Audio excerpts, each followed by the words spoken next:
Ahojte Jojáci, pozdravujem vás takto z obchodíku z Liptovského Mikuláša. Chcem sa vám všetkým poďakovať za nádherné pozitívne reakcie z dámskeho klubu, kde sme mali tému svadobný stôl. A prišlo nám strašne veľa dotazov na riad, ktorý sme použili, dekorácie, ktoré sme použili, tak som vybral pár vecí, ktoré vám chcem poukazovať, aby ste videli nás. Samozrejme, všetko nájdete na www.joydecor.sk, takže si kľudne pozrite, tam máme všetky naše výrobky, ktoré boli v televízii.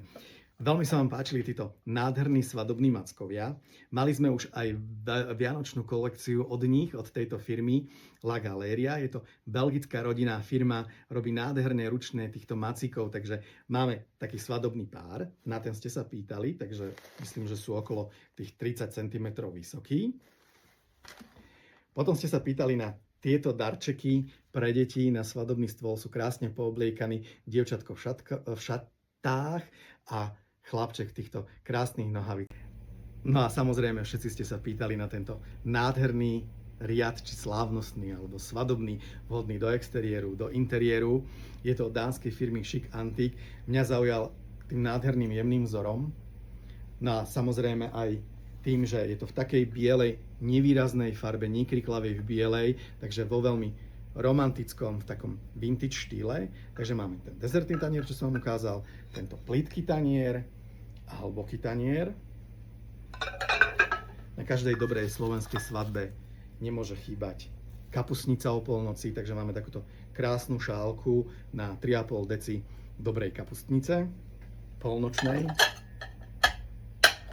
Potom k tomu máme samozrejme také šálky na kávu alebo na čaj.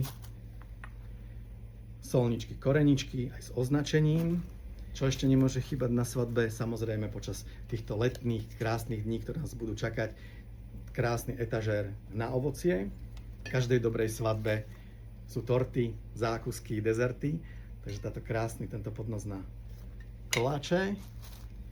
No a ešte vám ukážem takúto tácku, či už na nejaké predjedlá, jednohúbky alebo nárezy. Chceli ste viac vedieť o týchto krásnych, hrubostených, čírých pohárov. Je to od dánskej firmy Chic Antique. Majú nádherný, jemný, taký bodkavý vzor.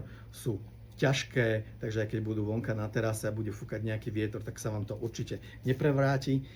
Takže je to pohár na sekt, pohár na víno, pohárik na vodu alebo na nejakú limonádu. Či už na vodu alebo na nejakú limonádu počas leta máte aj tento nádherný krčach.